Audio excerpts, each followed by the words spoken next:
When you were a kid, a single summer felt endless. 3 whole months that stretched out like an ocean. The first day of vacation and the last day of vacation felt like they belonged to two completely different lifetimes. A single school year felt like an entire era.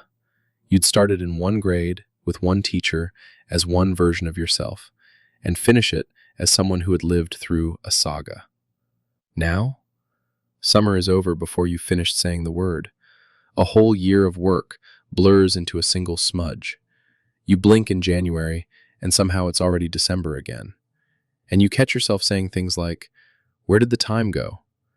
And the unsettling part is, you actually mean it. Here's the strange thing. Time didn't speed up. The clock on your wall ticks at the exact same rate it did when you were 7 years old. A year is still 365 days. Nothing about time itself has changed at all. So why does it feel like the years are slipping through your fingers faster and faster, every single one quicker than the last?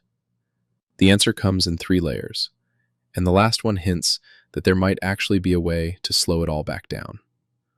Let's start back in 1877 with a French philosopher named Paul Janet. He noticed something almost too simple to take seriously. How long a stretch of time feels to you depends entirely on how it compares to everything you have already lived. Picture a 5-year-old.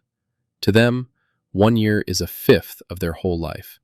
It's an enormous, towering chunk of everything they've ever known. To a child that age, a single year is, basically, forever.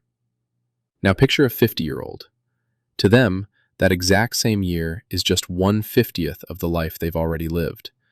The same 365 days.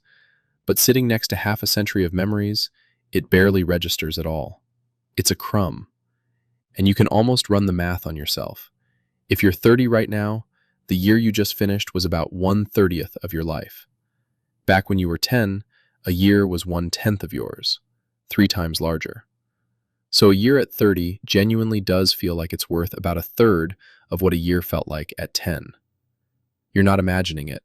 The proportions are real, and it never stops. Every single year you live, the next year becomes a thinner and thinner slice of your total. So each one feels shorter than the one that came before it. Follow that idea far enough, and you get something genuinely unsettling. If what your mind really cares about is the ratio, then the only way to feel the same length of time again is to double your age. The 1 year from age 1 to 2 feels about as long as the 2 years from 2 to 4, which feels about as long as the 4 years from 4 to 8, which feels about as long as the 8 years from 8 to 16. Each step is a doubling, and each one feels, roughly, the same, which means the slow, golden, endless stretch of your early childhood may have quietly used up far more of your felt life than you ever realized. But the fraction is only the first layer, because time actually has 2 different speeds: how fast it feels while you're living it, and how fast it feels when you look back on it. And that looking back speed runs on something else entirely: your memories.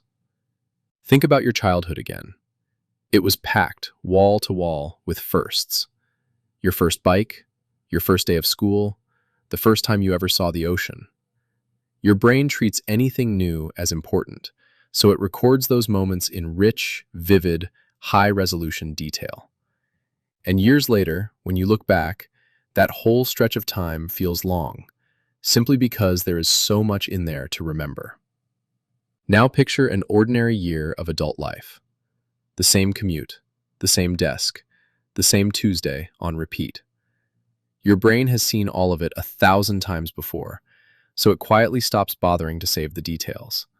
Routine just doesn't get recorded. And when you look back on a year that left almost nothing behind, it feels like it simply vanished, because in your memory, almost nothing actually happened. There's even a fingerprint of this buried in how we remember our entire lives. Ask an elderly person to recall their most vivid memories, and a strange pattern shows up. They don't remember every decade equally. The memories cluster heavily around their teens and their 20s, roughly 15 to 25. Researchers call it the Reminiscence Bump, and the reason is exactly what you'd expect by now. That window is when most of life's firsts are crammed together. First love, first heartbreak, leaving home, the first real taste of freedom. It's the most novel stretch of an entire human life, so it's the most richly recorded. And decades later, it's the part that still feels the most alive. And here's a final wrinkle on top of all that, one that's sometimes called the holiday paradox. Think about a really good vacation, somewhere new, packed with things you'd never done before. While you're in it, the days seem to fly by. But weeks later, when you look back, that trip feels huge, like it lasted forever. Meanwhile, a dull month at home drags while you're living it, and then collapses into nothing the second it's behind you. Novelty and routine pulling in opposite directions. And it's the looking back version that quietly decides how fast your whole life seems to be moving. And then there's the third layer, the strangest one of all. In 2019, a Duke University engineer named Adrian Bejan suggested that the speed up might be, of all things, physical. When you're young, your brain captures and processes images astonishingly fast, like a camera firing off a huge number of mental snapshots every second. As you age, those signals have to travel longer, more tangled paths through your brain, and they slow down, so you take in fewer mental images in the very same amount of clock time. And you can actually see a hint of this in babies. An infant's eyes dart around far more often than an adult's, flicking, fixing, flicking again, soaking up image after image after image.